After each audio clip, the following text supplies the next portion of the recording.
kung saan ay pwede kang matalo at pwede ring manalo. Kailangan lang talagang lakasan ang loob kung gusto mong tumaya kahit na alam mo na pwede kang maging dihado. Ikaw kapuso, naranasan mo na bang mawala ng mahal sa buhay nang dahil sa maling pagtaya mo sa laro ng tadhana?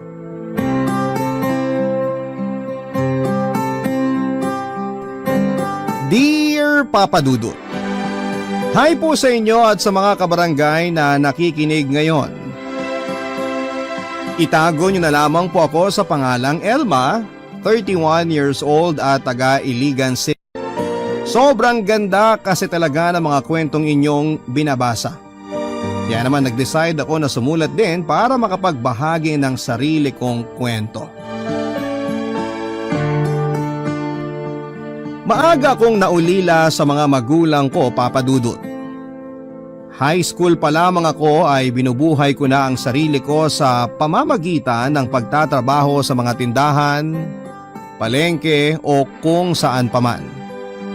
Hanggang sa makilala ko si Aldrin at maging boyfriend ko siya.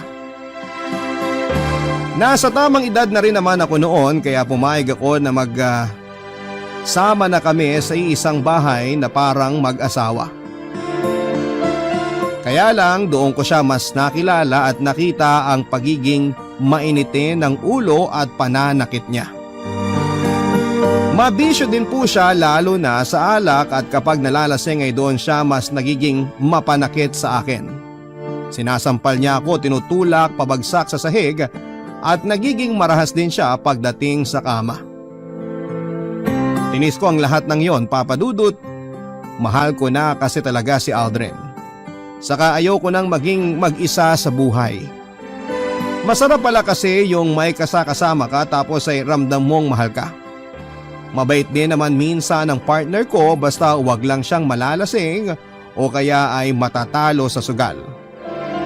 Dahil madalas na ako ang napagbubuhatan niya ng init ng ulo niya at lahat ng iyon ay tinanggap at tiniis ko lamang para hindi kami magkahiwalay, Papa Dudut.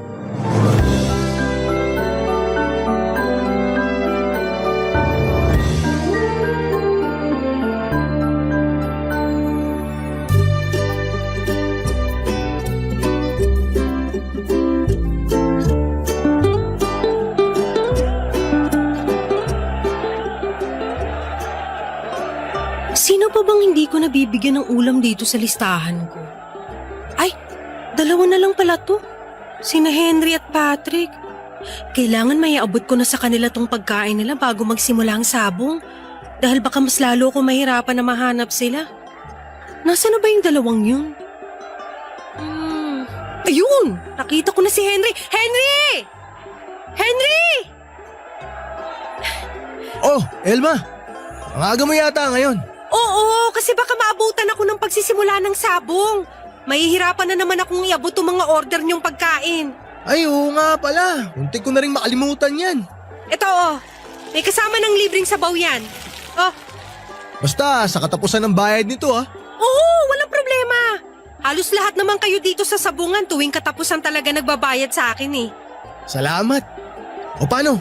Mauna na ako sa'yo Kasi lilista ko pa yung mga pumusta dun sa kalabang manok ni Patrick Ay teka, nasan nga pala si Patrick? Yung pagkain na lang kasi niya ang hindi ko pa naibibigay sa kanya. Eto, diretsuhin mo lang tong daan na to. Makikita mo siya dun. Nandun din kasi banda yung mga tumataya sa manok niya. Okay, salamat. Sige, kita-kits na lang.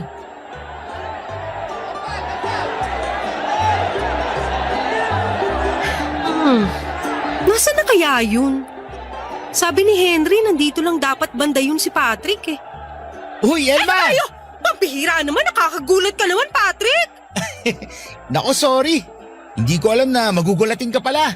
Sino ba namang hindi magugulat kapag may biglang tumapik sa likuran mo tapos sinabayan pa ng malaking boses? Grabe. Hindi naman ganun kalaki boses ko Hindi nga, pero malakas ka namang magsalita. Pasensya na. Ito na kasi talaga yung boses ko. Sino nga pala yung hinahanap mo at parang nangahaba yung leeg mo? Sino pa? Eh di ikaw! Ako? Bakit ako? Eh kasi ikaw na lang yung hindi ko pa naaabutan ng order dito sa listahan ko. Teka lang nga, ayos ko ang order mo. Kailangan ko na rin kasing pumunta sa kabilang kanto sa may talyer para doon naman mag-deliver ng pagkain. Hala, nawala na pala sa isip ko yan. Dami kasi pumusta sa manok ko. Hindi pa nga ako nag-aalmusal eh. Kaya sigurado ako na mauubos ko agad ang dala mong pagkain. Hindi ka pa nag-aalmusal? Naku, eto, dadagdagan ko na ng puto bongbong tong order mo para mas mabusog ka. Uy, sakto! Alam mo ba na swerte raw malagkit na pagkain bago ang sabong? Kasi pampakit ang panalo. Salamat, Elma, ha? Ang bait mo talaga. Anong mabait? Kasama yan sa babayaran mo sa akin sa katapusan ng buwan. Walang problema sa bayad. Sulit naman yung ino-order namin pagkain sa'yo. Kasi lahat masarap. Teka, sandali. Ano yan? Parang ang laki naman ng pasa mo dyan sa dalawang braso mo. Naku, wag mo nang pansinin to. Tumama lang naman to sa may kanto ng lamesa sa bahay namin. Sa akin ka pa ba naman magsisinungaling? Matagal ko nang kilala yung kinakasama mo si Aldrin. Kaya alam ko na siya ang may gawa niyan. Hindi niya naman sinasadya na matulak ako ng malakas dahil sa kalasingan niya, yun lang yun. Kailan ka ba naman matatauhan, Elma? Dapat, hindi mo sinasayang ang oras mo dyan sa lasenggong boyfriend mo. Ang dami namang iba dyan na handa kang alagaan at mahalin. Huwag ka magtiis sa taong hindi ka naman kayang ingatan at pahalagahan. Alam mo, Patrick, masyado nang madrama yung sinasabi mo. Kunin mo na nga itong pagkain mo para makapag-deliver na rin ako sa kabilang kanto. O basta sa katapusan ng buwan ng bayad nito, ha? Papadudot nang magsama kami ni Aldrin sa isang bahay ay nag-decide ako na magluto na lamang ng ulam at iba pang mga pagkain para ibenta sa mga kalapit na school, talyer o sabungan. Dahil medyo madaldal akong tao ay marami kaagad ako naging suki. Nagustuhan din kasi nila ang mga tinda kong ulam na bukod sa mura na ay masarap pa. Isa nga sa mga suki ko noon ay si Patrick na madalas kong nakakausap sa mga sabungan kapag nagdi-deliver ako ng pagkain. Mabait siya at magaan kausap. Madalas din siyang nag-worry kapag nakakakita siya ng sugat o pasa sa balat ko. Matagal niya na rin kilala ang partner kong si Aldrin at alam niya ang tungkol sa pagiging lasinggero at mapanakit nito sa akin. Marami rin kasi kaming kapitbahay na nakakarinig kapag sinasaktan ako ni Aldrin, Papadudot. Minsan nga ay sumusugod pa sila sa bahay dahil sa pag-aalala sa akin kapag masyado ng malakas ang ingay na ginagawa ng pananakit sa akin ng partner ko. Pinapayuhan na rin nila ako na hiwalayan na si Aldrin o kaya ay ipabarangay ito, Papadudot. Pero hindi ko yon ginagawa dahil masyado ko na siyang mahal at ayoko na makulong siya. Hanggang sa mabuntis niya ako at iyon ang nakita kong pag-asa na baka magbago na ang partner ko. Kaya lang, Papadudot, mas lalong naging malala ang pagkalango ni Aldrin sa alak pati na ang pananakit niya sa akin. Lalo na nga nang matanggal siya sa trabaho at palagi na lamang siyang nasa bahay. Mas naging madalas ang pag-init ng ulo niya. Sa akin niya yon binubunton at talaga namang nasasaktan niya ako. At ang pananakit niya sa akin ang naging dahilan para makunan ako, Papadudot. Sobrang sakit para sa isang ina ang mamatayan ng anak. Kaya yon ang nagtulak para tuluyan na akong makipaghiwalay kay Aldrin. Sa pagtatapos ng relasyon namin ay naging boyfriend ko naman si Patrick. Hindi nagtagal ay nagsama na rin kami sa iisang bahay, Papadudot.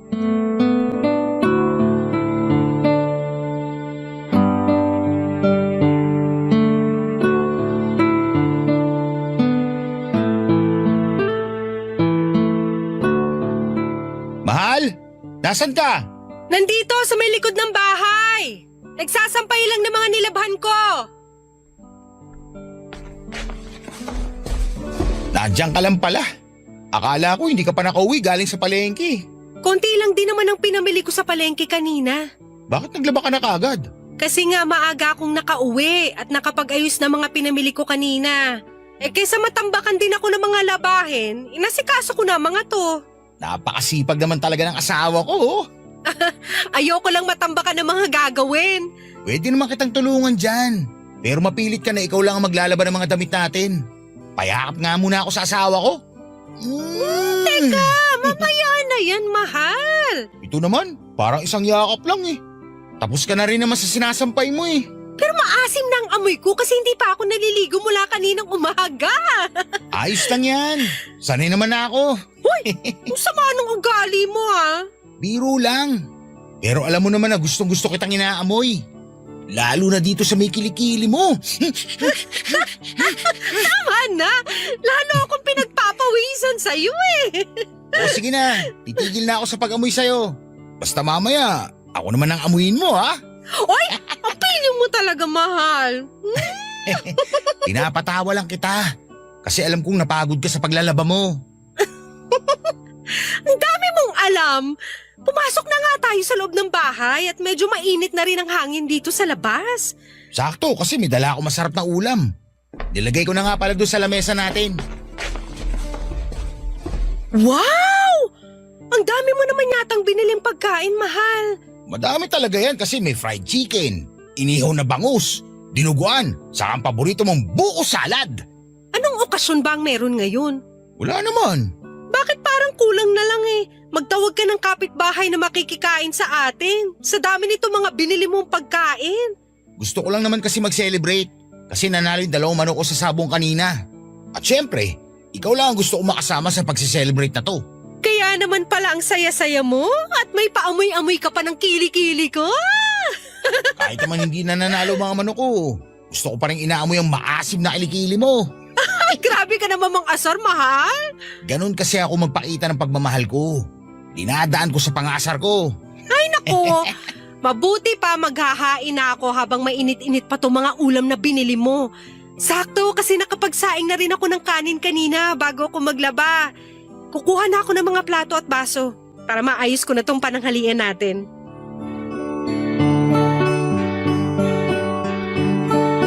Papadudot, aaminin ko na noong una ay panakipbutas ko lamang talaga si Patrick. Wala pa ngang 2 buwan nang nakakalipas mula nang maghiwalay kami ni Aldrin nang sagutin ko siya. Gusto ko lang din kasi talagang makaranas muli ng pagmamahal mula sa isang tao at ayoko lang din na mapag-isa sa buhay. Kaya kaagad din akong pumayag na magsama kami sa isang bahay, Papadudot. Hindi naman ako nagsisi dahil napakabait na tao talaga ni Patrick. Napakalayo niya sa ex-partner ko na si Aldrin at sa aming dalawa ni Patrick, siya talaga ang mas malambing at maasikaso. Kaya hindi nagtagal ay naramdaman ko na rin ang totoong pagmamahal para sa kanya. Ni minsan kasi ay hindi niya ako sinigawan o sinaktan. Wala siyang ibang pinaparamdam sa akin kung hindi puro pagmamahal lamang.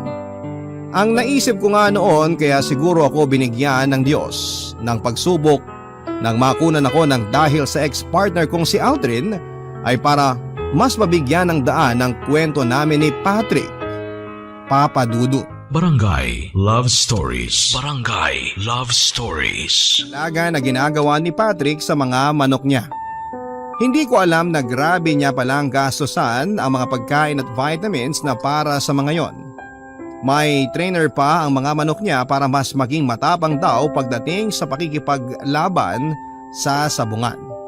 At kinakausap niya rin ang mga yon na parang tao at palagi niya akong binibilinan na huwag gugutumin ang mga alaga niyang manok.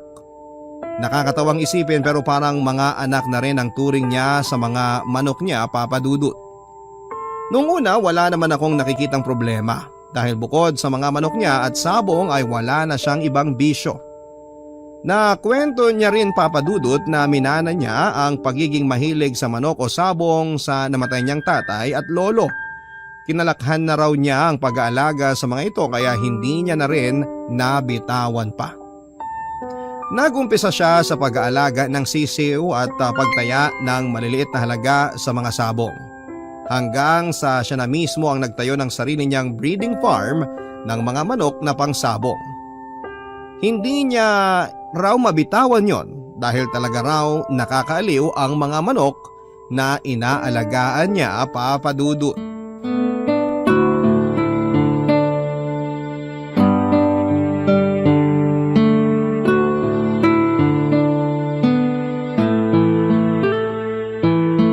Paano ba yan, pare? Mukhang triple yata malas mo ngayong araw Oo nga Sa 4 na manok ko, 1 lang ang nanalo. Ano ba kasing nangyari sa mga alaga mo?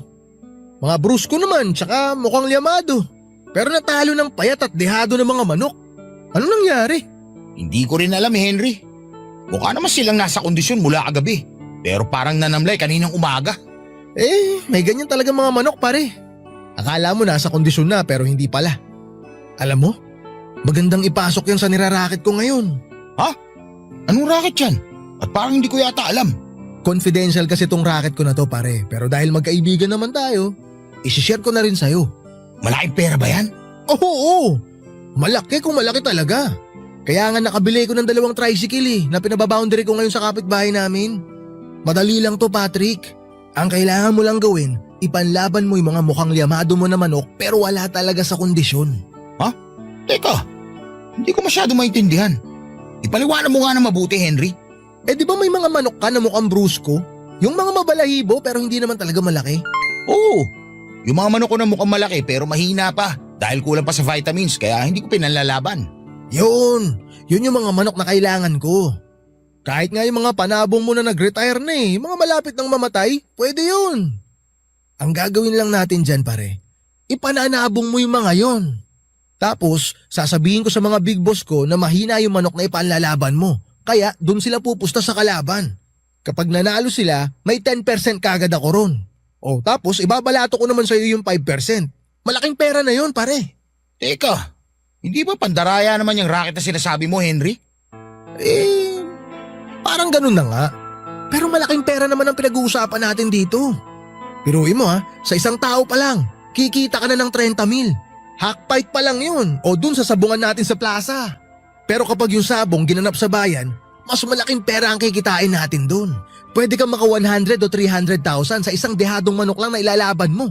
Nako Henry, ayoko ng ganyan. Malaking gulo kasi kapag nagkahulihan. Wala namang magkakahulihan kung walang manlalaglag. Subukan mo lang kahit isang beses pare. Sinasabi ko na sa'yo, hindi lang triple ang perang babalik sa'yo. Hindi na talaga pare. Salamat na lang. Kayo palang dalawa yung naririnig kong nag-uusap dyan sa may bakuran. Akala ko kung sino na. Kumusta Elma? Sorry medyo napakwento ako dito sa pare ko. Pasensya ka na. Pero paalis na rin naman ako. Patrick, yung pinag-usapan nating racket pag-isipan mo. Una na ako sa inyo. Sige. Bahala na. Ingat ka pare. Halika na sa loob ng bahay mahal. Gusto ko na rin kasi magkape. Ano nga pala yung sinasabi ni Henry na racket? Tsaka bakit parang may narinig ako na pinag-uusapan yung dayaan sa sabong? Wala yun. Natalo kasi yung 3 manok ko kanina. Kaya binenta ko na lang doon sa may nagkakatay ng manok. Minalas ako kaya inalok ako ni Henry ng racket. Ipanlaban ko raw yung mga mahihina akong manok. Tapos yung mga big time na kilala ni Henry, doon niya daw papupustahin sa kalaban para manalo sila. Pero may malaking balato naman daw ako kapag dihadong manok yung ipinanlaban ko. Nakakatakot naman yung inaalok na racket ni Henry. Naku Patrick, wag kang sasama sa ganyang racket ha. Mas okay na tong matalo lahat ng manok mo sa malinis na paraan. Basta hindi ka lang mandaraya. Hindi ko na nga tinanggap, di ba? Saka pwede ba? Huwag mo nga sinasabing matatalo lahat ng manok ko. Minalas lang ako kanina kaya 3 kagad yung nalaga sa mga alaga ko. Bakit parang nagtataas ka ng boses dyan? Pinapaalalahanan lang naman kita. Ay naku, init ng ulo mo. Ubusin mo na nga lang yung kape mo at magsasaing na rin ako ng kanin para sa hapunan mamaya. Papadudod sa tuwing natatalo si Patrick sa sabong ay nag-iiba talaga ang mood niya. Nagiging malamig ang pakikitungo niya sa akin at minsan ay napagtataasan niya rin ako ng boses.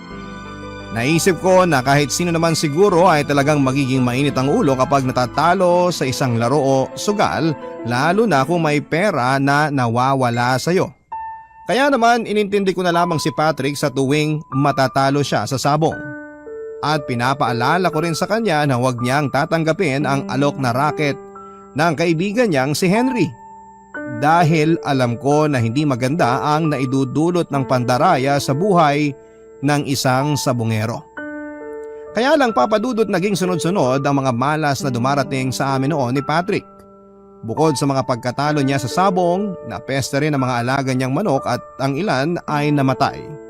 Pati tuloy ang budget namin na para sa mga gastusin sa bahay ay naapektuhan din kaya nagsimula kaming maggipit noon sa pera. Ilang beses ko pa rin narinig noon na kinukulit siya ng kaibigan niyang si Henry na sumama sa racket nito na pandaraya sa sabong para magkapera siya. Kristo kasi si Henry sa sabong o yung taga-kolekta ng mga pusta kaya marami itong kakilala na malalaking tao na pumupusta ng malaking pera. Pasimpleng tong sinasabihan ng mga kilalang mayaman na tao kapag may alam itong dihadong manok na ipanlalaban.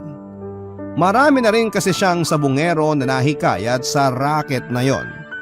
Yung sinasadya na ipanlaban ang mahihinang manok. Mabuti na lang talaga at marunong umiwas sa mga ganong bagay ang partner kong si Patrick, Papa Dudut.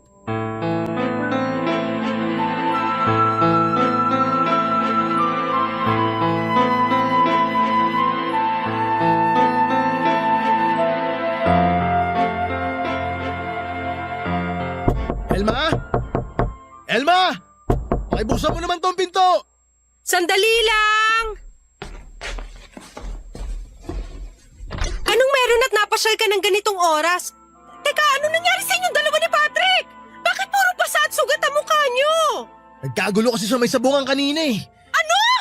Bakit mas maraming sugat to si Patrick? Hindi naman palaway tong asawa ko. Umawat tong asawa mo, nadamay tuloy.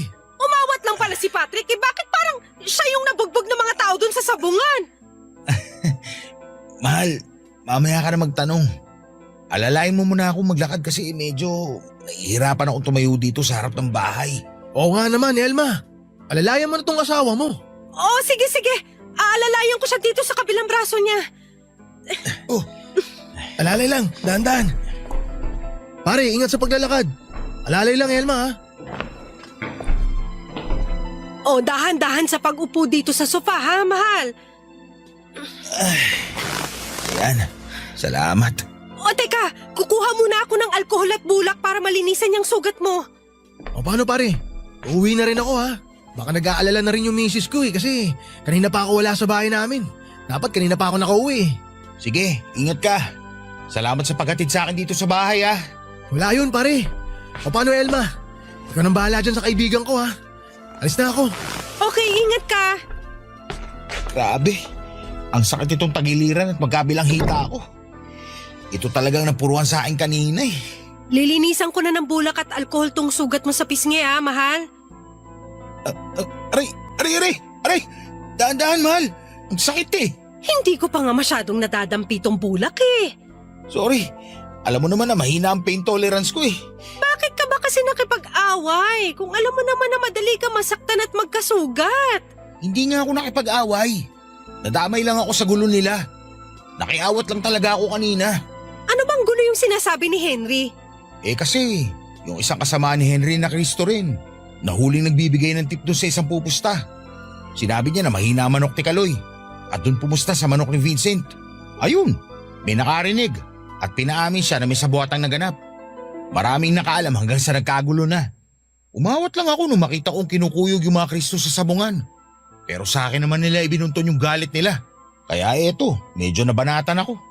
Ay nako, ayun na nga bang sinasabi ko. Wala talaga may dudulot na mabuti yung pandaraya na yan eh. Mabuti nga't hindi nilaglag ni Arman yung mga kasama niyang Kristong ng daya rin. Mas malaking gulo yun kapag nagkataon. Alam mo mahal, parang napapadalas na yata ang away dyan sa sabungan nyo. Di ba nung nakaraang buwan lang, may muntik na magsaksakan kasi dinaya raw ng referee yung isang mananabong? Tapos ngayon naman, yung mga Kristo ng sabungan na nagkakagulo.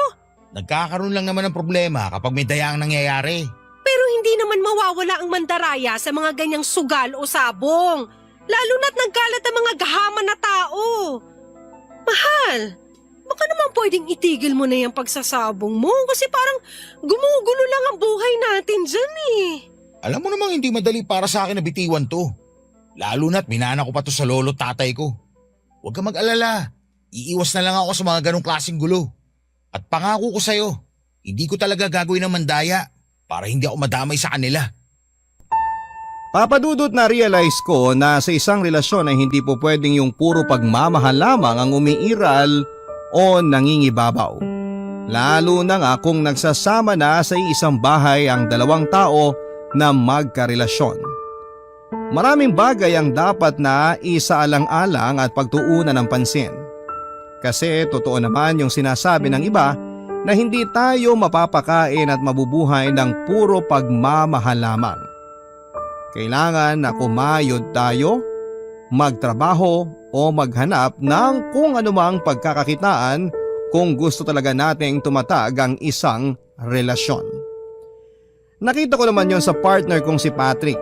Kagaya ng nabanggit ko kanina, bukod sa bisyo niya na pagsasabong ay wala na akong iba pang marereklamo sa ugali niya dahil ni isang beses ay hindi niya ako sinaktan, Papa Dudut. Nagkataon lang talaga na magulo ang nakasanayan niyang hanap buhay at masyado niyang ginugol ang oras at buhay niya sa pagsasabong kahit may iba pang paraan para kumita siya ng pera. Pero naisip ko noon na hindi ko naman siya basta na lamang iiwanan nang dahil lamang sa bisyo niya, Papa Dudut. Barangay Love Stories. Barangay Love Stories. Papa Dudut, pagkatapos ng gulo na nangyari sa sabungan kung saan ay nabugbog ang partner kong si Patrick ay nabalitaan na lang namin ang biglang pagkawala ng ibang sabungero sa lugar namin. Ang sabi ng mga kapitbahay ay bigla na lang daw hindi umuwi ng mga bahay ng pamilya nila ang ilang kaibigan ni Patrick at kasamahan sa sabong. Labis na nag-alala ang pamilya ng nawawalang sabungero at kahit ako ay nag-worry rin para sa partner ko. Sinabi naman ni Patrick na ang nawawala raw na mga kaibigan niya ay kilala raw na nandaraya sa sabong. Kaya wala raw akong dapat na ipag-alala sa kanya. Ni minsan daw kasi ay hindi siya nandaya sa sabong kaya malinis ang konsensya niya. At mabuti na lang daw at hindi niya tinanggap ang racket ng pandaraya na inaalok sa kanya noong kaibigan niyang si Henry at ng mga kapwa niya sa bungero.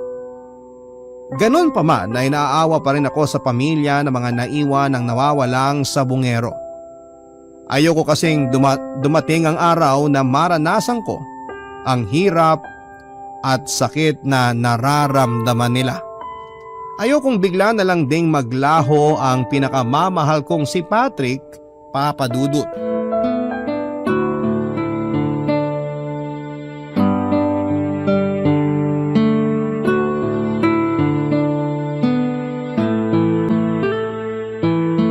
Mahal! Mahal! May maganda akong balita! Ano yon? At parang masyado ka namang excited dyan. Tingnan mo nga pinagpapawisan niyang leeg mo. Tumakbo ka ba pauwi dito sa bahay? Oo! Doon kasi tumigil sa may kabilang kanto yung jeep na sinakyan ko. Kaya tumakbo na lang ako pauwi dito. Bakit mo naman ginawa yun? Kasi nga, excited na akong sabihin sa'yo itong good news na tinutukoy ko. Ano ba kasi yon? Sabihin mo na nga. Naalala mo yung kinuwento ko sa'yo na pinsan ko na may-ari ng malaking grocery sa kabilang bayan? Oo, bakit? Nakausap ko na kasi siya at ang sabi niya, kapag tinuloy ko ang plano kong pagnenegosyo ng mga karne ng manok at baboy, kukontratahin niya raw ako na mag-deliver sa kanya. At kakausapin niya rin daw isang pinsan namin na may catering business. Para yung pinsan kong yun, sa akin na rin kukuha ng mga karneng iluluto nila. Teka, seryoso ka na talaga dyan sa negosyong naisip mo? Magbebenta ka na talaga ng karne ng baboy at manok? Paano naman yung breeding farm mo ng mga panabong na manok? Kaya mo bang asikasuhin lahat yun ng sabay-sabay? Teka mahal, isa-isa lang ang tanong. Mahina ang kalaban. Pasensya na, nagulat din kasi ako sa mga sinabi mo. Nabanggit mo na yung plano mo dati pero hindi ko naisip na seryoso kang ituloy yan. Plano pa lang naman talaga yun. Saka akala ko kasi, hindi ako susuportahan ng mga kamag-anak ko. Pero mas excited pa sila na malaman nila na ihinto ko ng pagbibreed ng mga panabong na manok. Tama ba ang pagkakaintindi ko? Ibig sabihin, ititigil mo na rin ang paglalaro mo ng sabong? Parang ganun na nga. Ibebenta ko na lang lahat ng mga panabong na manok ko. Pati na mga nakasta kong vitamins at gamit nila para pandagdag puhunan na rin sa negosyo. Patrick, seryoso ka ba sa mga sinasabi mo? Hindi ka ba nabibigla lang? Baka kasi mamaya bigla mo ring bitawan ng negosyo ng manukan at babuyan para bumalik sa pagsasabong. Matagal ko na itong pinag-isipan, Elma. Hindi ko lang talaga madalas na sinasabi sa'yo. Kasi ayoko na pasahin ka tapos hindi ko naman pala itutuloy. Pero ngayong desidido na ako na gawin to, itutuloy-tuloy ko na talaga to. Sa totoo lang, ayoko na rin kasing madamay pa sa gulo ng mga taong nawawala ng dahil sa sabong. Ayoko mapahamak ako. Mas lalong ayoko na pati ikaw madamay pa ron. Baka ang ibig mong sabihin ako at ang magiging anak natin. Ha? Ano sabi mo? Magiging anak natin? Tama ba? Tama ba yung narinig ko? Oo, hindi ka nagkakamali. 2 buwan na akong hindi dinadatnan. At bumili ako ng 2 pregnancy test kit. Ginamit ko rin yun kaninang umaga paggising ko. Parehong positive ang lumabas na resulta. Diyos ko! Ang ibig sabihin, magkakaanak na tayo? Oo nga! Magiging tatay ka na at magiging buo na ang pamilya natin. Diyos ko! Salamat po! Salamat po talaga! Salamat at magiging tatay na ako! Ang saya-saya ko! Mga kapitbahay! Uy, Magiging tatay na ako! Buntis na ang asawa ko! Magiging tatay na ako sa wakas! Woo! Papa Dudut, nakita ko ang malaking pagbabago sa partner kong si Patrick mula nang bitawan niya ang pagsasabong. Naging magaan na ang pag-uusap naming palagi at hindi na naging mainitin ang ulo niya. Alam ko na hindi madali ang kanyang mga ginawang desisyon kaya laking pasalamat ko talaga na ginawa niya yon para sa akin at sa magiging anak namin. Pakiramdam ko noon ay nagsimula na ulit sa umpisa ang relasyon naming dalawa lalo na at pareho kaming nangangapa sa negosyong babuyan at manukan na sinimulan namin. Mabuti na lang at marami siyang kamag-anak na supportive sa negosyo namin. Kaya kahit papaano, hindi kami masyadong nahirapan. Pareho rin kaming excited talaga sa magiging anak namin, Papa Dudut. Kasi matagal na rin namin gusto na maging isang totoong pamilya. Kaya kaagad na rin kaming nagpakasal sa Huwes ng taon na yon. Pagkatapos, inasikaso na namin ang lahat ng para sa magiging anak namin. Check-up ko, vitamins at mga gamit ni baby kahit nasa tiyan ko pa lamang siya. Pareho rin kaming nagpakasipag sa negosyo para na rin sa future namin bilang isang masayang pamilya kasama ang aming anak, Papa Dudut.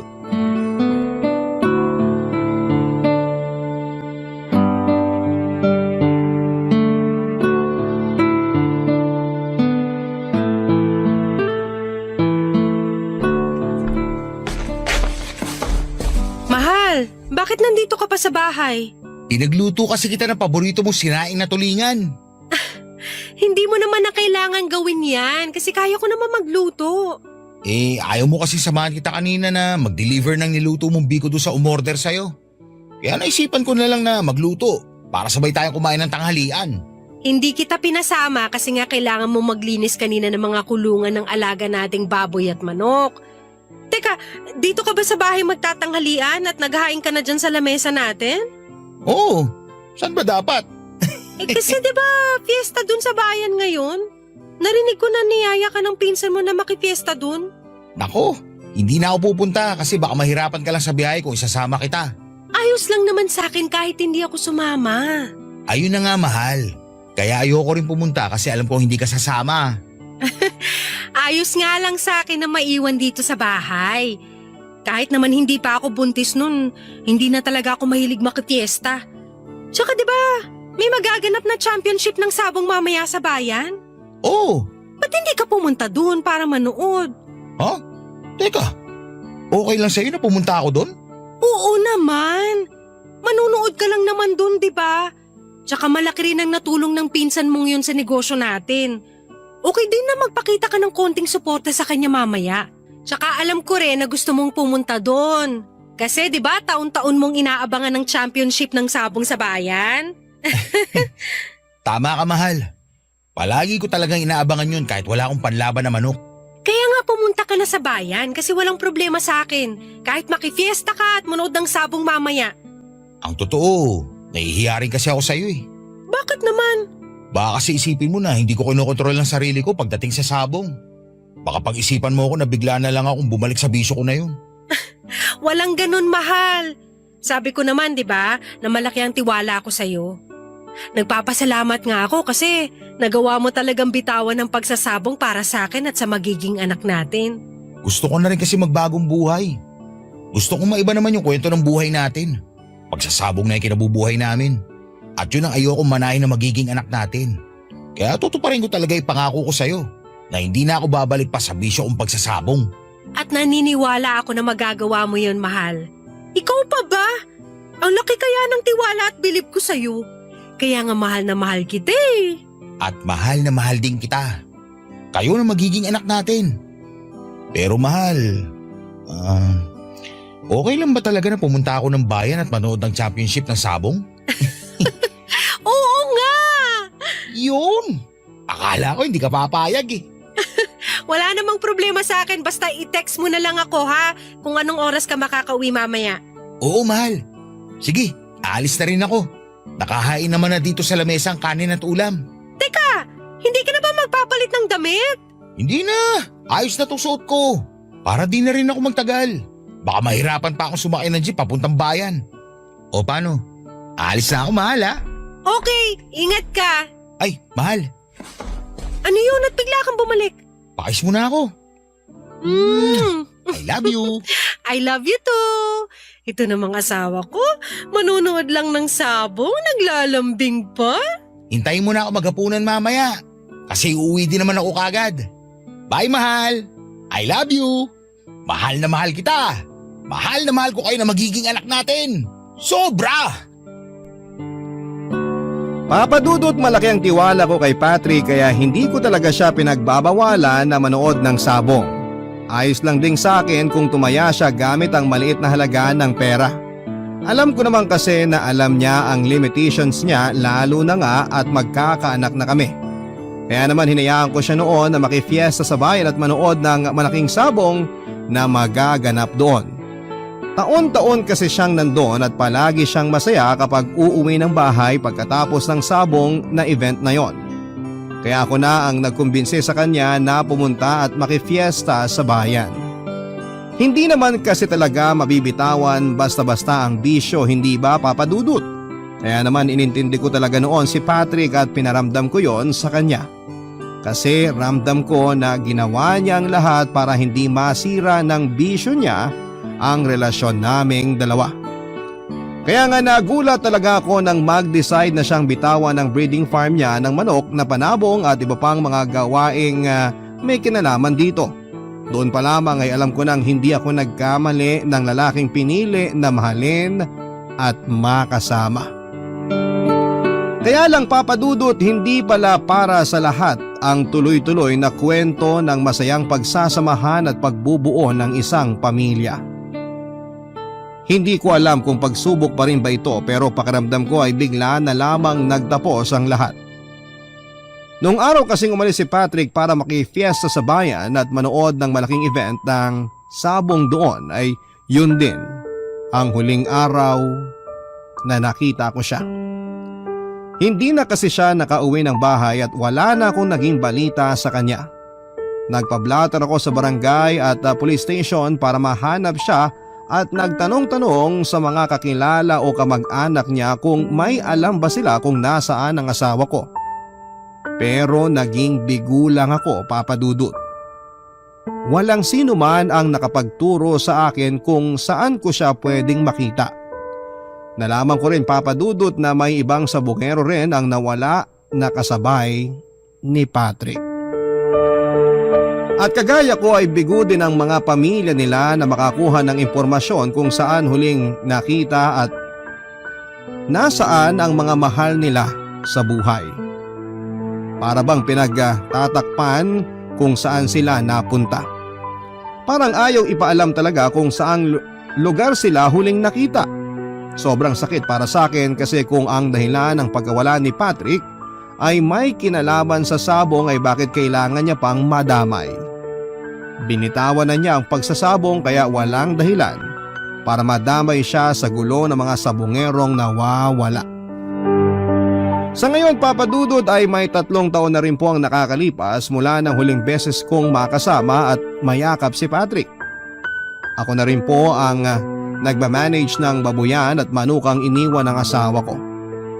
Alam kong parang imposible na pero umaasa pa rin ako na bigla na lamang siyang kakatok sa pinto ng bahay namin at sasalubungin na Love Stories.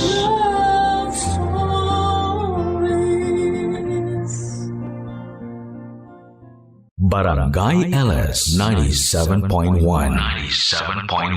Number 1 Forever. mahal ng isang magulang ay hindi matutumbasan ng libu-libong klase ng pag-ibig mula sa mga taong dumaraan lang sa buhay natin. May mga magulang na kaya tayong tanggapin maging sino man ang gustuhin natin sa buhay. Ikaw, kabarangay, meron ka bang magulang na walang kondisyon ng pagmamahal sa'yo? Dear Papa Dudut, bago po ako magpakilala ay hayaan niyo po muna akong bumati ng isang magandang tanghali sa lahat ng bumubuo ng Barangay LS at sa mga kabarangay nating avid listener ng inyong programa. Sana po ay nakarating sa inyo ang sulat kong ito at fan na fan po kasi kami ng Barangay Love Stories. Lalo na ang lola ko na lagi nakatune in sa radyo tuwing tanghalian para mapakinggan kayo. Ako nga pala si MJ, hindi ko po totoong pangalan. Isa po akong babae at taga Maynila ako, Papa Dudut. At kasama ko sa bahay ang pamilya ko. Isa po akong bisexual o yun bang nagkakagusto sa parehong kasarian pero mas attracted po ako sa kapwa ko babae. Sa mata ng iba, maraming nag-aakala na straight ako kasi babaeng babae raw po ako sa datingan ko. Hindi nga raw po halata na baliko ako. Gusto ko pong i-share sa mga kabarangay natin ang kwento ko na magsisimula noong college pa lamang ako. Yun din po ang panahon na confused o nalilito pa po ako sa sexual orientation ko. May babae po akong nagustuhan na ang pangalan ay Riri. Classmate ko siya, Papa Dudut. Pero una muna kaming naging mag-best friend at pareho kaming first year ng panahon na yon. Si Riri po yung tipo na palaayos ng sarili. Maya't maya akong tumingin sa salamin para i-check ang mukha niya at mag-retouch. Kung tawagin siya ay Kikay, samantalang ako ay saktong punas lamang ng panyo para matanggal ang mantika sa aking mukha. Oily face kasi ako tapos ang init pa sa Pilipinas. Pero hindi naman po ako nagrereklamo. Siguro ay na-conscious lamang ako sa sarili ko noong nakilala ko si Riri. Kumbaga hinangaan ko siya at kung paano niya ayusin ang sarili niya para mas lumabas ang angkin niyang kagandahan. Kaya naman noong nag-second year college kami ay kapansin-pansin ang biglang pag-glow up ko dahil natuto na rin po akong mag-ayos sa wakas. Gumamit ako ng mga sabong nakakaputi at natuto akong manamit ng maayos. Dahil dito ay nadagdagan tuloy ang kumpiyansa ko sa sarili at mas lalo akong hinangaan si Riri. Hindi po alam ni Riri ang feelings ko sa kanya noon, Papa Dudut, kasi never ko naman pong inamin sa kanya simula first year college kami. Kahit pasaring ay hindi po ako nagsasabi. Sa katunayan, may mga nakaka-MU akong lalaki noon at nanliligaw sa akin pero hindi ko po sila pinapatulan. Nagkakagusto ako sa kanila pero hindi kasing lalim ng pagkagusto ko kay Riri. Kaya isang araw noong summer break ay naglakas loob akong aminin sa kanya ang feelings ko. Pero sinigundahan ko kaagad yon ng birong baka nami-miss ko lamang siya kasi bakasyon.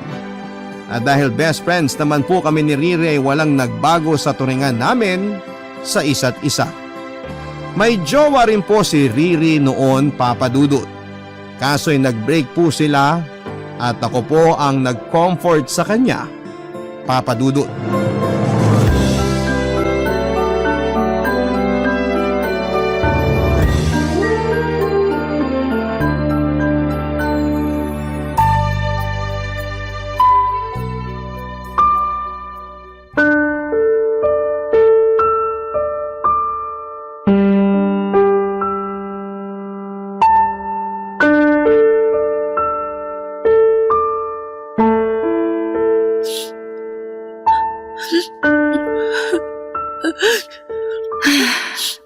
Ri, huwag ka na umiyak. Tama na yan. Sinasayang mo lang luha mo sa tukmol na yun eh. Masakit lang kasi yung paghihiwalay namin. Buong akala ko okay kami tapos hindi pala. Siguro kasalanan ko talaga kaya siya naghanap ng iba. Sira, wala kang kasalanan. Kung meron man, siya ang dapat sisihin kasi hindi siya nakontento sa'yo. Hindi ko talaga matanggap na pinagpalit ka niya tapos iniwang ka lang ng basta-basta. Ang bait-bait mo kaya tapos ang ganda-ganda pa. Thanks, MJ. Pinagaan mo ang loob ko kahit paano. Sabi naman sa'yo tama na sa kakaiyak. Hindi niya deserve ang mga luha mo, girl. Siguro nga pero anong magagawa ko? Nagmahal lang naman ako eh. Nandun na tayo sa minahal mo siya. Walang masama dun. Sa totoo lang, bilib nga ako sa pagmamahal mo sa kanya kasi bihira na lang yung ganyan. Yung bang loyal ka sa isang tao, tapos sisirain lang niya yung tiwala mo. Ang malala pa, ipagpapalit ka sa iba. Siya talaga may problema sa inyong dalawa, hindi ikaw. Sabi ko nga 'di ba, ang bait mo na, maganda ka pa. Baka naman sinasabi mo lang yan kasi mag-best friend tayo. Hindi no, kilala mo ko, hindi ako bolera. Kaya umasa kang totoo mga sinasabi ko.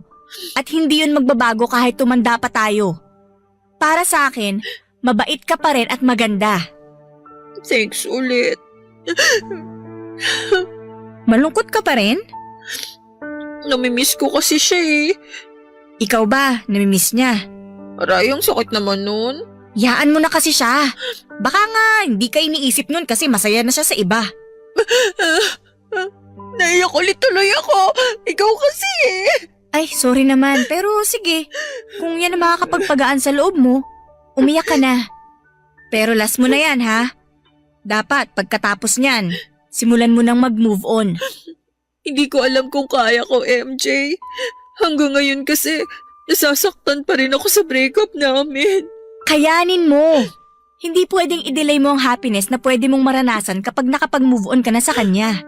Oo, hindi instant na magiging okay ang lahat pero nandito naman ako eh. Willing ako makinig sa mga kwento mong nakakaiyak hanggang maging okay ka na. Gagawin mo talaga yon? Hindi ka magsasawa? Oo no, hindi ako magsasawa. Ikaw pa ba? Malakas ka sa akin eh. Tsaka ano pa't magkaibigan tayo kung iiwan lang din pala kita sa mga panahon na kailangan mo ko, di ba? Eh di hindi na ako naiba dun sa ungas na ex mo. Hay nako, sarap talagang paduguin ang mukha ng taong yun. Gusto mo iganti kita sa kanya kapag nakita ko siya? Ayos lang naman. Wag na. Naniniwala naman ako na hindi kanya katulad kaya hayaan na lang natin siya. Sabi mo nga, hindi ko pwedeng i-delay ang happiness na pwede kong ma-experience pag nakapag-move on na ako. Kaya hindi na rin natin siya pag-aaksayahan pa ng panahon kasi masisira lang araw natin. Tama. Ganyan dapat. Salamat kasi nandyan ka para magpaalala. Hindi ko alam ang gagawin ko kung wala ka, MJ. Sus, ikaw naman, wala yun. Ano ka ba? Basta, dito lang ako sa Gedli pag kailangan mo ko. Pangako, nandito lang ako palagi sa tabi mo. Hindi ako mawawala, hindi kita iiwan. Kung close na po kami dati ay mas naging close pa po kami ni Riri matapos ang breakup niya noon, Papa Dudut. Hindi nagtagal ay tuluyan na nga pong nahulog sa akin ang loob ng kaibigan ko. Hindi ko na rin po ikakaila na lalong nabuhay ang feelings ko sa kanya ng panahon na yon. Para sa akin ang kapal naman ng mukha ng nakarelasyon niya para iwanan at saktan siya. Hindi po deserve ni Riri ang ganong klase ng sakit kasi para sa akin ay siya yung klase ng babae na dapat ay minamahal at inaalagaan. Kaya nang muli kong aminin ang feelings ko sa kanya ay naging kami na po. Si Riri po ang first girlfriend ko, Papa Dudut, at masaya ko sa relasyon naming dalawa. Sa kanya ko po naramdaman ang totoong happiness and love, hindi ko naramdaman sa mga lalaking nagustuhan ko pero hindi ko naman nakarelasyon. Tumagal po ng 2 years ang relationship namin ni Riri hanggang sa dumating ang araw na sinubo kami ng panahon. Yun po yung madalas na kaming nag-aaway dahil sa pagiging selosa at demanding ko. Dumating din sa point na gusto ko nang maging legal sa pamilya niya. Kasi sa loob ng 2 taon na yon ay nanatiling sekreto sa side niya na magkasintahan kaming dalawa, Papa Dudut.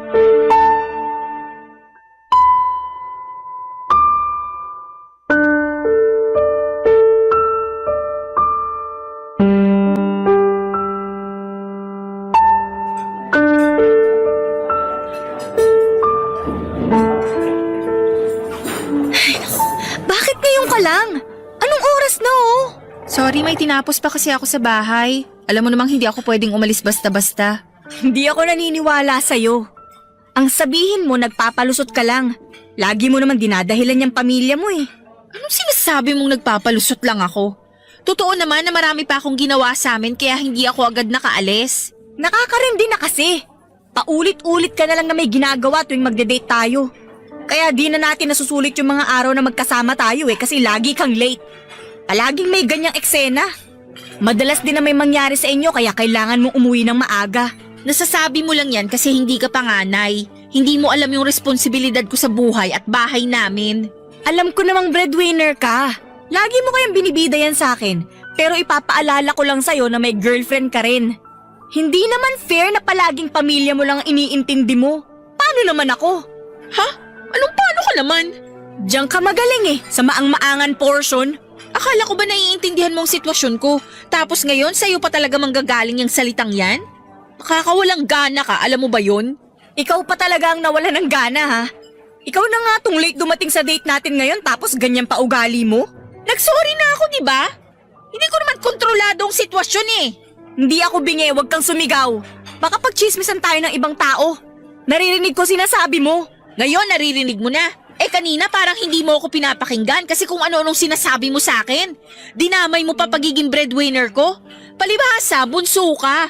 Sarili mo lang ang iniisip mo kaya hindi mo nararanasan ang problema ng mga panganay na tulad ko. Ay, okay, sorry na. Pero intindihin mo naman sana yung side ko. Ano pa bang hindi ko naiintindihan? Gusto ko lang i-prioritize mo rin ako, Riri.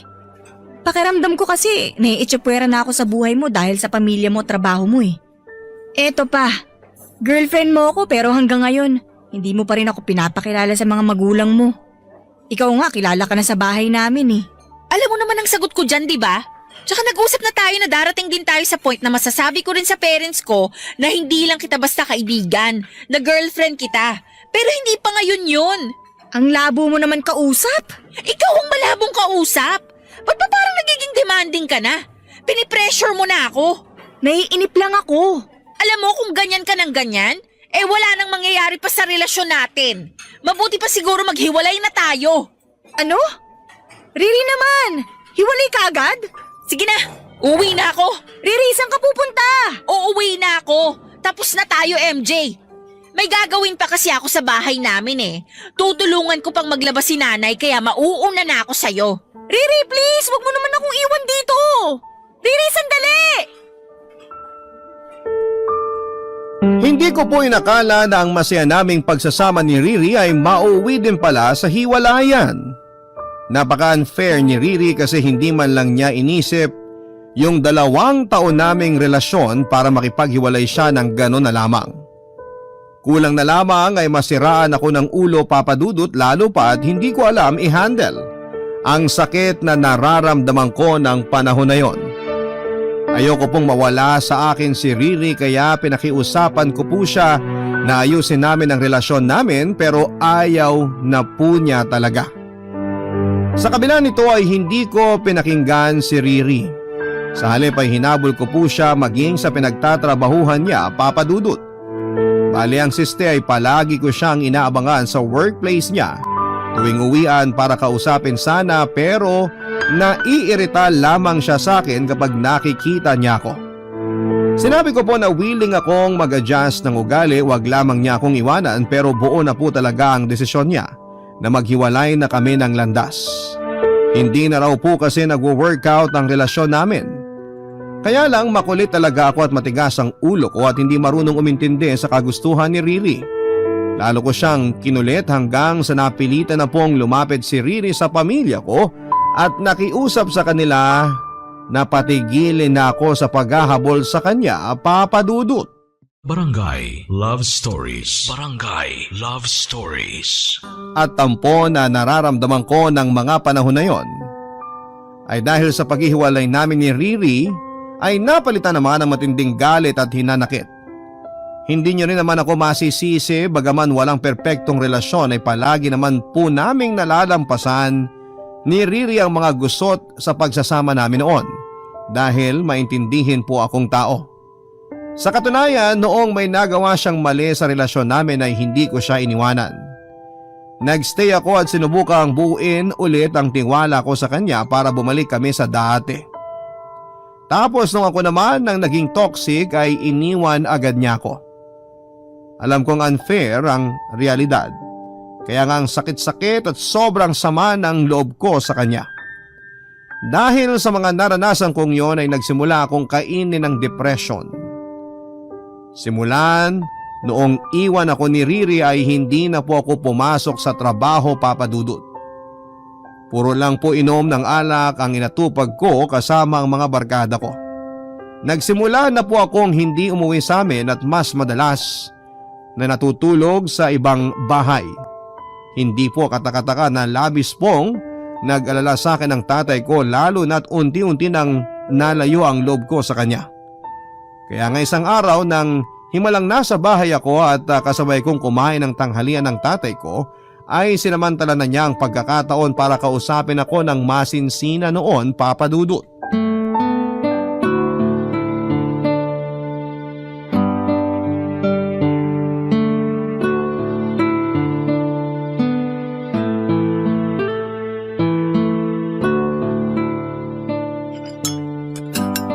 MJ nak, pwede ka bang kausapin ng tatay? Tungkol po saan, Tay? Napapansin ko kasi na madalas kang wala sa bahay natin. Ngayon ka lang umuwi kaya hindi na ako nagdalawang isip na sabayan kang kumain. Namimiss na kasi kita anak. Sorry po, Tay. Saan ka ba natutulog pag wala ka rito? Okay ba yung mga pinupuntahan mo? Sa mga kaibigan ko lang naman po. Huwag po kayong mag-alala, safe naman po ako kasama sila. Ah, ganun ba? Mabuti naman kasi hindi ko alam kung saan kita hahanapin kung sakali eh. Anak, ayos ka lang ba? Tay, ang totoo, hindi po ako okay. Dahil ba sa pag-iwalay niyo ni Riri? Opo eh. Hanggang ngayon hindi ko pa rin po kasi matanggap na iniwan niya ako. Na ayaw na niya sa akin. Hindi naman po ako masamang tao. Oo, may times na nag-aaway kami pero ginagawa ko naman ang lahat para intindihin ang sitwasyon para magkaayos pa rin kami. Pero sa dulo, iniwan pa rin niya ako. Nakikita ko naman ang mga effort mo sa relasyon niyo ni Riri. Pero meron din kasi siyang responsibilidad. Siguro hindi ikaw yun sa ngayon. Kasi ang focus niya muna yung pamilya niya. Yun nga po masakit, Tay. Akala ko kasi magiging okay kami kapag pumayag akong isikreto niya sa parents niya yung relasyon namin. Lalo na't hindi pa kami graduate nun. Kaso nakapagtapos na kami at nakapagtrabaho, ganun pa rin. Nakatago pa rin ako tsaka isa pa rin akong isang malaking sikreto. Tapos ngayong hiwalay na kami, parang wala man lang kaming pinagsamahan. Ganon-ganon na lang niya tinapon at kinalimutan ng lahat. Ang unfair naman po para sa akin nun, Tay. Unfair nga. Pero hindi naman natin kontrolado kasi ang mga mangyayari. Lalo pag ginawa mo naman ng lahat para isalba ang relasyon nyo. Saka pipilit mong ayusin ang lahat, mas lalo lang kayo nagkasiraan ni Riri. Lalo lang niyang gustong lumayo sa'yo. Hindi ko na nga po kasi alam ang gagawin ko eh. Hindi ko po alam kung paano patitigilin yung sakit na nararamdaman ko. Anak, nandito lang ako para sa'yo. Kapag malungkot ka o nasasaktan, huwag kang mahiyang lumapit sa amin at magsabi. Hindi ka namin huhusgahan. Nandun na tayo sa walang madaling solusyon para mawala ang sakit na nararamdaman mo. Pero tandaan mo, responsibilidad mo magpatuloy sa buhay kahit naghiwalay na kayo ni Riri. Huwag mong hayaang tumigil ang ikot ng mundo mo. Kasi hindi ka naman mag-isa. Kasama mo kami. Oo, iniwan ka na ni Riri. Pero nandito naman ako at mga kapatid mo. Pati ang nanay mo na nasa langit. Sigurado hindi rin papahuli sa pagsuporta sa'yo. Tay naman eh, lalo tuloy ako nag-i-emosyonal nung binanggit niyo si nanay. Totoo naman eh. Ganon ka kamahal ng nanay mo. Tay, gusto ko po sana mag-sorry kasi masyado ako nag-focus sa sarili ko. Hindi ko kayo naisip. Nakalimutan ko may pamilya pala ako na nag-aalala sa akin ng husto.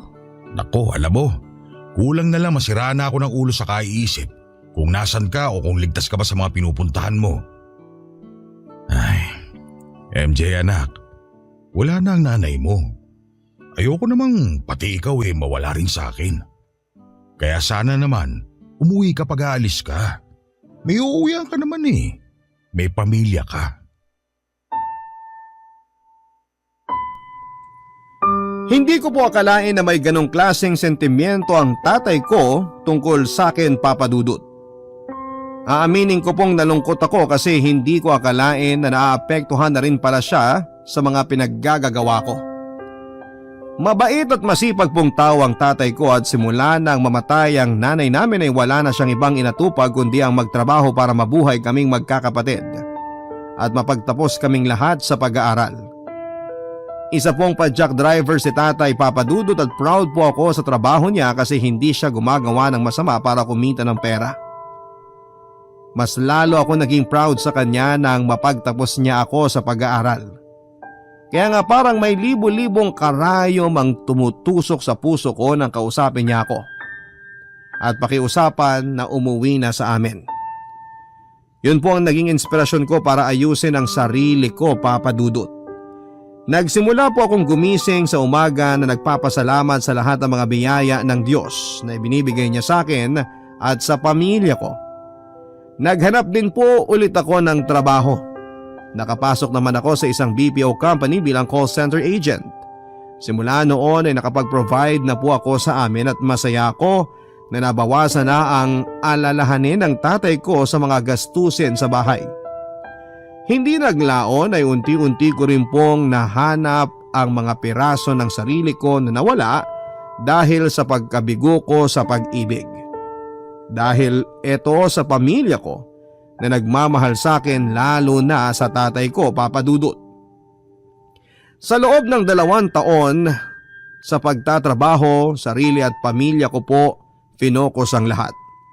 Hanggang isang araw ay naisip kong sumubok ulit na pumasok sa isang relasyon at doon ko na nga po nakilala si Nida. Matapos ko mag-install at tumambay sa isang dating app. Bisexual din po si Nida katulad ko, Papa Dudut. Nag-click kami kaagad kasi maayos naman siyang kausap. Nag-decide kaming magkita for the first time at may nangyari sa amin.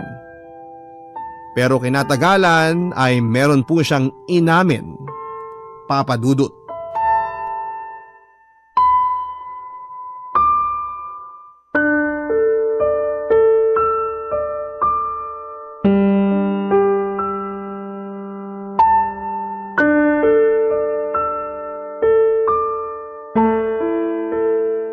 Kailan pa naging kayo? Medyo matagal na. Hindi pa kita kilala nun. Nida naman! Ba't ngayon mo lang sinabi sa akin na may girlfriend ka na pala? Sorry, pero hindi ko naman sinasadya na itago sa'yo yung totoo Kaya nga sinasabi ko na sa'yo ngayon. Wow ah! So gusto mo mag-thank you pa ako sa'yo na umamin ka sa pagiging two-timer mo? MJ, huwag ka namang ganyan. Anong gusto mo maging reaksyon ko? Magtatatalon ako sa tuwa kasi may nangyari sa atin? Ewan ko sa'yo, Nida! Pero pareho naman nating ginusto yung nangyari, di ba? Nandun na tayo sa pareho nating ginusto to. Pero buong akala ko single ka kaya ayos lang sa akin na may mangyari sa atin. Single ako kaya ako nag-install ng dating app kasi handa na ako ulit pumasok sa relasyon. Kaya lang ang laking gulo pala nitong napasukan ko nang dahil sa'yo. Huwag ka namang magsalita ng ganyan. Totoo lahat ng ipinakita at pinaramdam ko sa'yo simula nung nagkakilala tayo. Maliban na lang sa hindi ko kagad nasabi sa'yo na may ka-LDR ako. Doon mali ako ron. Kaya sorry ulit. May dahilan naman ako kaya ako nagawa yun. Sige nga, ano yung sinasabi mong dahilan? Ayoko mawala ka sa akin.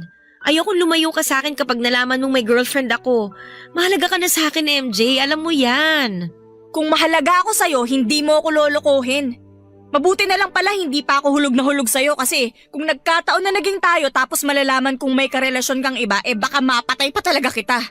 Sobra ka naman. Hindi yun sobra kasi normal na reaksyon lang yun ng taong niloko. Pwede naman nating kalimutan ang lahat at magsimula ulit, di ba? Anong mag-uumpisa ulit ang pinagsasasabi mo? Naisip ko lang na wala namang mawawala sa atin kasi pareho naman tayong babae. Hindi kita mabubuntis kaya pwede tayong mag-umpisa ulit. Pwede nating ipagpatuloy yung pagiging magkaibigan natin. Ewan ko sa'yo. Parang di ka nakasakit ng damdamin ah. Kaya nga nagsorry na ako, di ba? Itatapon mo na lang ba basta ang pinagsamahan natin? Parang hindi naman yata patas yun. Hindi ba mahalaga sa'yo yung friendship na nabuo natin? Ayaw mo na ba ako maging kaibigan? Siyempre gusto. O, kita mo na. Kaya nga makinig ka sa sinasabi ko, MJ. Kalimutan na natin ang nakaraan at magsimula ulit tayo ng panibago. This time, pinapangako ko na wala na ako itatago sa'yo.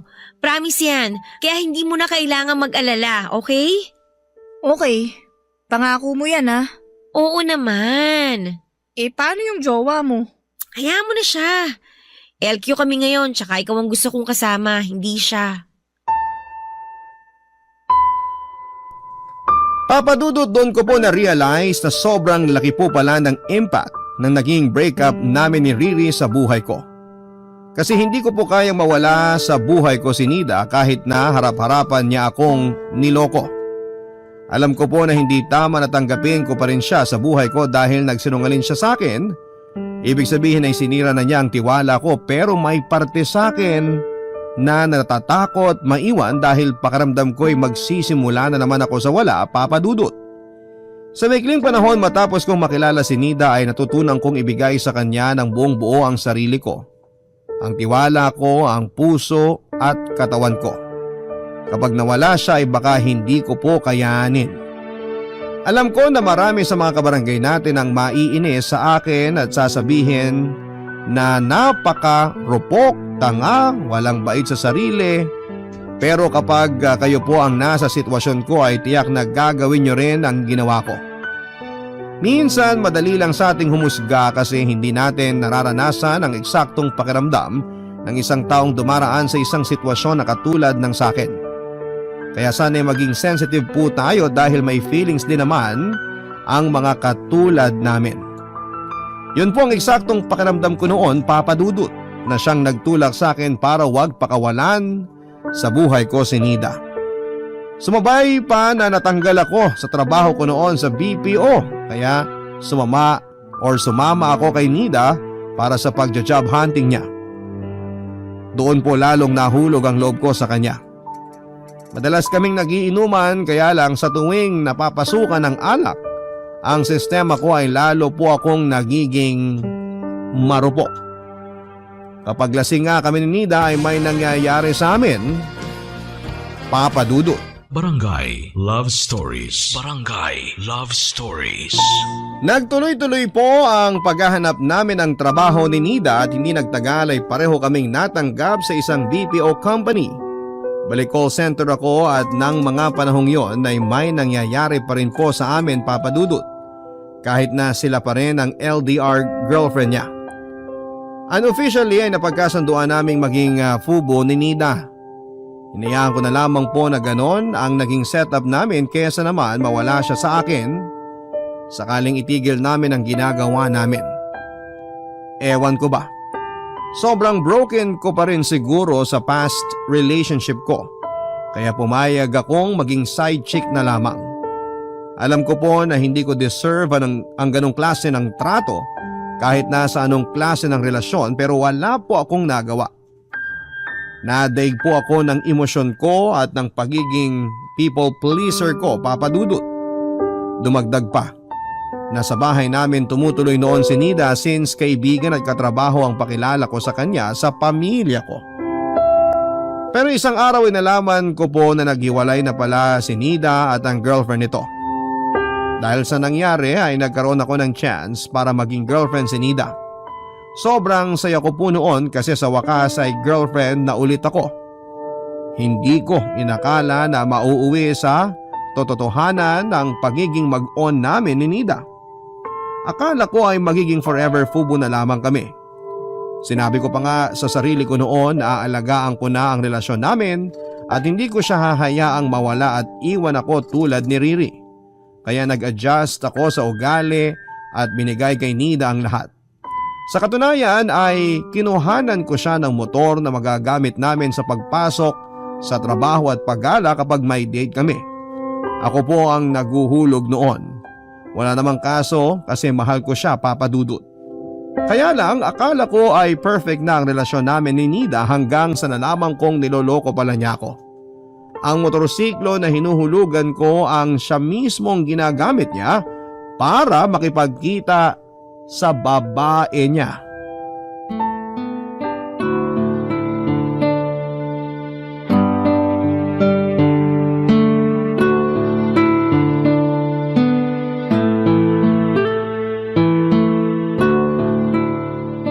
Nida, nakikinig ka ba sa sinasabi ko?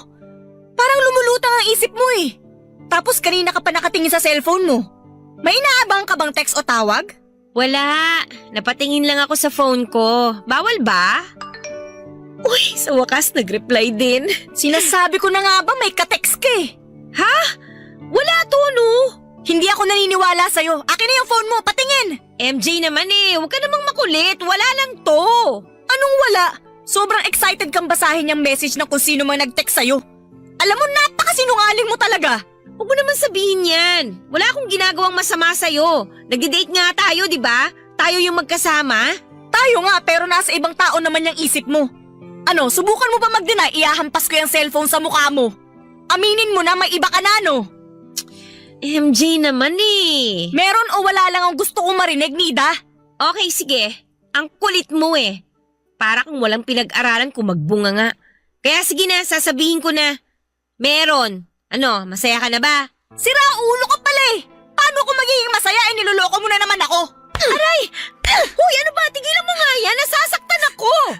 Kulang pa yan sa pananakit mo sa akin, walang yaka! Ang kapal ng mukha mo na maghanap ng iba!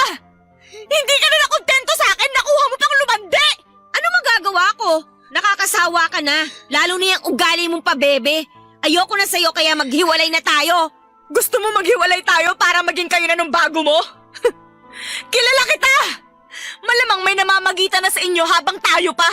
Tapos ang lakas ng loob mong ikama ako? Ang kapal ng mukha mo! Wala akong pake. Makapal na kumakapal. At saka nasasarapan ka naman lagi ah. Kaya anong inaangal mo dyan? Buisit ka! Hayop! Oo na. Ako na ang masama at demonyita. Okay ka na? Tinanggap ko na ang papel ko sa buhay mo kaya pwede ba tanggapin mo na lang ang desisyon ko? Hihiwalayan na kita. Ayoko na sa'yo kaya bahala ka na sa buhay mo. Salamat na lang sa lahat. Huwag mo naman ako iwan! Please! Pag-usapan natin to. Ayusin natin to. Huwag mo akong iwan. Wala na tayong pag-uusapan at hindi na maaayos yung relasyon natin. Kaya mabuti pa, simulan mo na mag-move on. Magalit ka sa akin kung gusto mo para makalimutan mo ko kagad. Huwag mo na akong hahabulin ha. Daig mo pang linta sa pagiging clingy mo. Nakakairita ka.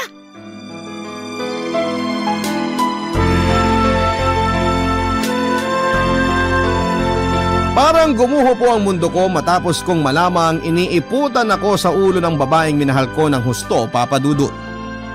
Pero sa kabila ng sakit at sama ng loob na nararamdaman ko ng panahon na yon, ay nakauwi pa rin ako sa bahay namin nang hindi nagbe-breakdown. Naisip ko na baka kasama ko si nanay noon at sinusuportahan ako mula sa langit hanggang sa makarating ako sa amin. Pag-uwi ko ay doon na po ako umiyak ng husto at ibinuhos ang feelings ko. Nataranta po si tatay sa mga nangyari at kaagad niya akong niyakap, Papa Dudut. Ilang minuto rin niya akong pinatahan bago ako nagkwento kung ano nga ba ang nangyari. Nagalit siya kay Nida pero mas nanaig po ang pag-worry niya sa akin bilang magulang. Kaya kahit papaano ay nagpapasalamat ako ng husto dahil nasa tabi ko siya ng panahon na yon. Sinabi ko po kay tatay na kailangan ko ng tulong kasi parang mababaliw na ako. Suicidal na po ako noon, Papa Dudut, kaya dinala niya ako sa isang psychiatrist at ng mga panahong yon ay umalis na sa bahay at sa pinagtatrabahuhan namin si Nida, kaya mas nahirapan akong umusad. Pero sa tulong ng doktor at sa reseta niyang gamot ay unti-unti pong bumuti ang disposisyon ko sa buhay. Ang swerte ko na lang din sa part na hindi ako sinukuha ng manager ko sa trabaho dahil pinaubos na lang niya ang leave credits ko sa mga panahong hindi ako pumapasok sa trabaho. Dahil naka-work from home setup naman ako noon ay hindi ako masyadong nahirapan. Bukod doon ay kasama ko pa ang pamilya ko na masasabi kong naging solid support system ko ng panahong yon, Papa Dudut.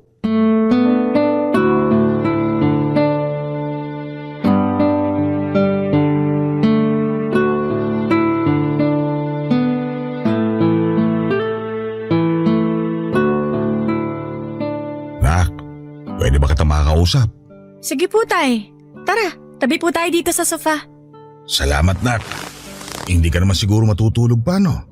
Baka lang kasi naistorbo kita eh. Hindi pa naman po, tsaka wala naman po akong ginagawa. Ano pong meron? Bakit niyo po ako gustong makausap? Gusto lang kitang kumustahin. Akala ko naman po may nangyari ng kung ano. Medyo umukay na po ako, Tay. Pero minsan, pakiramdam ko bumabalik ako sa umpisa. May mga pagkakataon na umiiyak ako bago ako matulog kasi hindi ko mapigil yung isip ko sa pag-overthink. Ano bang mga iniisip mo? Marami po pero more on yung trauma ko po sa mga past relationship ko. Naisip ko po na baka hindi ko deserve na makatagpo ng babaeng magmamahal sa akin ng totoo. Na lahat ng nakikilala ko ay sasaktan at iiwan lang ako. Katulad ng ginawa sa akin ni Riri at Nida. Huwag mo sabihin yan. Kasi naniniwala ako na darating din ang araw na makikilala mong taong hindi ka sasaktan at iiwan. MJ anak, tatay mo ko. Higit kanino man, ako nakakakilala sa'yo. Masunurin kang anak, mapagmahal. Kaya maswerte ang magiging kapareha mo sa klase ng pag-ibig na meron ka. Kahit na nabigo ka sa una at sa ikalawa, huwag mong akuin ang sisi sa lahat na nangyari kung hindi man kayo nagtagal. Lalo na kung pilit mong inaayos ang sarili mo. Tay naman, huwag niyo po akong paiyakin. Hindi naman kita pinapaiyak ka. Hindi raw pero nakakatouch po ang mga sinabi niyo. Alam niyo ba na kapag kayo nagsabi, naniniwala ako? Dapat lang kasi tatay mo ko.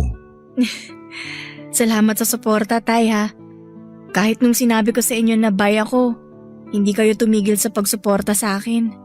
At hindi ako mapapagod na ipaalala sa'yo na mahal kita. At nasa tabi mo lang ang tatay, maging sino ka man. Para sa akin, ang pagiging magulang, ang dakilang tungkulin na sinumpaan kong tanggapin, simula nang ipanganak kayo ng nanay nyo. Kaya basta hindi masama ang ginagawa nyo at hindi kayo mapapahamak, nandito lang ang tatay sa likod nyo. Ang masasabi ko lang sa lahat ng mga pinagdadaanan mo anak, kaya mo yan. Kaya ko po kasi nasa tabi ko po kayo, Tay. Payakap nga po. Halika nga rito. Ang laki-laki na ng bunso ko. Pero Tay, ako pa rin ang baby sa pamilya natin ha. Aba, oo naman. I love you po, Tay. Walang kapantay at kondisyon ang pagmamahal ng magulang sa anak. At yun po ang napatunayan ko dahil sa tatay ko, Papa Dudut. Malaki po ang bahagi na ginagampanan niya para tuluyan akong makapag-move on sa nakaraan ko at para maayos ang disposisyon sa buhay. Bukod doon ay malaki rin ang naitulong sa akin ang mga therapy session ko dahil nakapag-focus ako sa sarili ko at mas kumalma ang mataas kong emosyon. Nakipag-reconnect na rin po ako sa mga dati kong kaibigan para kumustahin sila at mag-sorry sa pang-ghosting ko sa kanila noong busy ako sa love life ko. Humingi rin ako ng tawad sa manager ko nang bumalik ako sa trabaho at nangako na pagbubutihin ko na ang trabaho para makabawi sa kanya at sa kumpanya. Nagbunga naman yon nang maging top performer ako ng ilang beses sa team namin. Kaya marami po ang naging proud sa akin. Dahil kumikita na ako ay nakapag-ipon po ako para may pagawa ang sahig ng bahay namin, bagay na labis na kinatuwa ng tatay ko. Totoo po na kapag inuna mong mahalin ang sarili mo ay sunod-sunod na rin ang darating na mga magagandang bagay sa buhay mo. Papa Dudut, hindi na po naalis sa isipan ko ang sinabi sa akin ni tatay noon na meron daw pong taong darating sa buhay ko na mamahalin ako.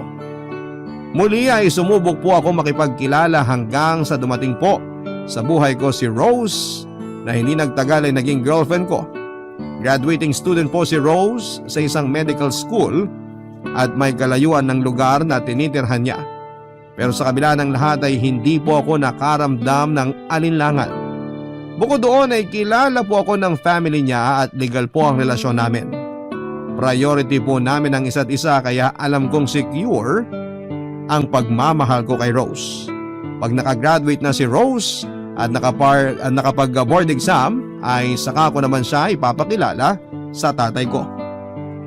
Papa Dudut, gusto ko pong i-share sa mga kabarangay natin ang isa sa mga pinaka-importanting aral sa buhay na natutunan ko mula sa pinagdaanan ko. Yun po ay ang matuto tayo humingi ng tulong kapag hindi na natin kaya. Ang mga tamang tao ay hindi magsasawang alalayan tayo at samahan hanggang sa bumuti ang ating kalagayan at pakiramdam. Hanggang dito na lamang po ang sulat ko at maraming salamat Papa Dudut. Sakaling mapili po ninyong i-area ang storya ko. God bless po sa inyong istasyon and more power. Ang inyong forever kapuso at ka-barangay, MJ. Nagustuhan ng iyong napakinggan? Ituloy yan via live stream sa www.gmanetwork.com/radio. Barangay LS 97.1